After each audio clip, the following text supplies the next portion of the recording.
e esse fluxo está dentro dos parâmetros limites que a gente verificou rapidamente. Então, a gente já tem o nosso sisteminha praticamente dimensionado, mas vamos dar uma olhada aqui na parte de incrustação no nosso sistema. Como a gente verificou ali, a nossa recuperação então vai ser de 50%, vamos dar uma olhadinha aqui nos avisos que o software dá. Nesse caso, o software avisou para a gente que a gente vai ter uma saturação limite excedida de carbonato de cálcio. E está avisando aqui que a dosagem de anti-incrustante pode ser necessária. Ou seja, o software já avisa para a gente que provavelmente no nosso concentrado, devido à concentração de íons, a gente vai estar elevando ao limite de saturação do carbonato de cálcio, justamente porque o nosso bicarbonato em elevada concentração e o nosso cálcio, eles vão estar reagindo, formando o carbonato de cálcio e provavelmente se depositando sobre uma membrana nas linhas de concentrado. E isso pode ocasionar diversos problemas, como o aumento da perda de carga do sistema, a piora na qualidade de água tratada, e ainda a incrustação irreversível, né, que vai estar, então, ocasionando a perda da nossa membrana de forma precoce. Existem algumas formas de estar evitando que isso ocorra, e uma delas é a dosagem de anti-incrustante, conforme é possível verificar aqui no sistema. Essa dosagem de anti-incrustante, então, ela vai estar ali impedindo que ocorra essa deposição do carbonato de cálcio, do sulfato de cálcio também, que poderia ocorrer na presença mais elevada desse sulfato de cálcio, né? Mas isso vai muito, então, com as informações do próprio fornecedor de qual seria a dosagem necessária para que evite essa deposição sobre a membrana. Outra forma que a gente poderia estar evitando que ocorra essa deposição é a adição de um sistema de abrandamento para remoção desse cálcio e impedir, então, a formação do carbonato de cálcio no nosso sistema. Somente lembrando que no processo de troca iônica, então, a gente vai estar removendo o cálcio, mas aumentando a nossa concentração de sódio, né? Justamente pela liberação de cargas pela resina. Então, teria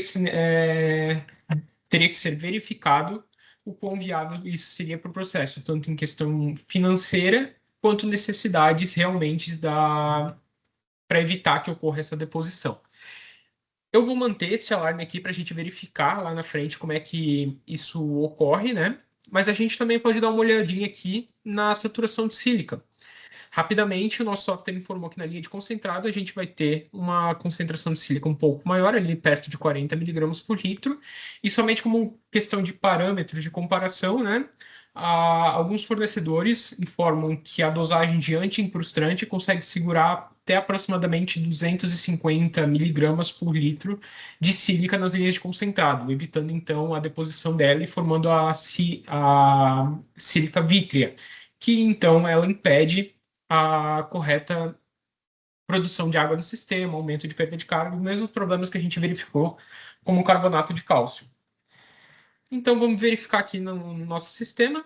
A gente manteve a recuperação em 50%, um fluxo de permeado de 4,5 e um número de elementos de 4 membranas num único estágio. Para sistemas menores, geralmente, o que acontece?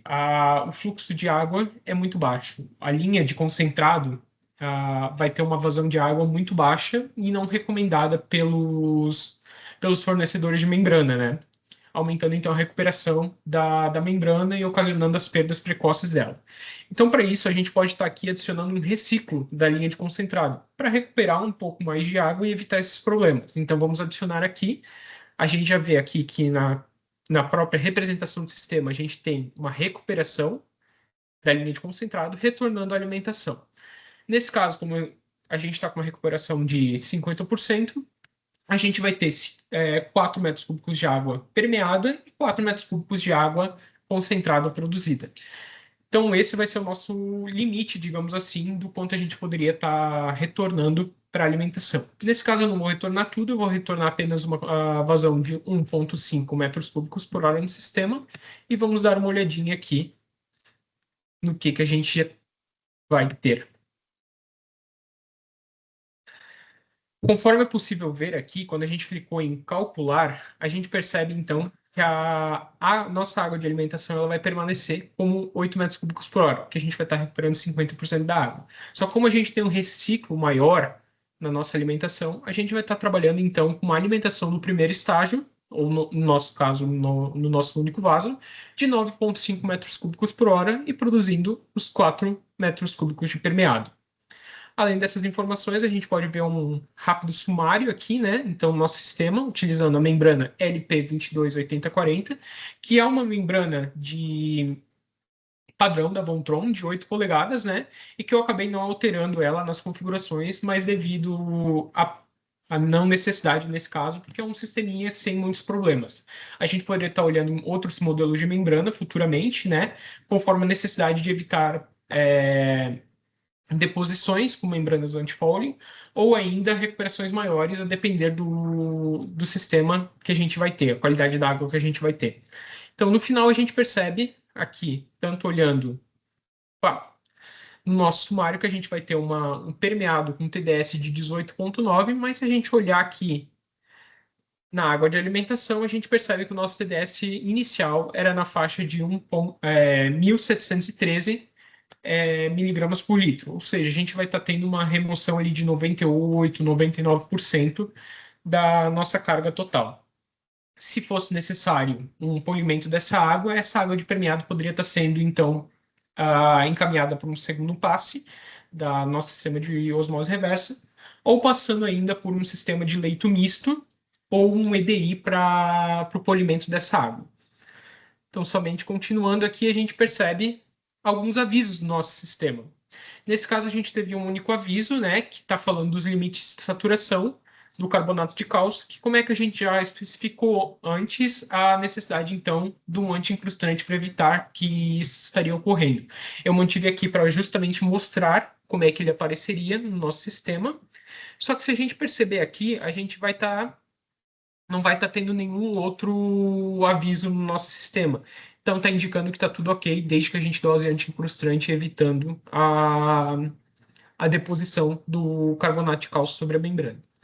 Eu vou mudar aqui somente rapidinho e trocar essa recuperação aqui para 75%.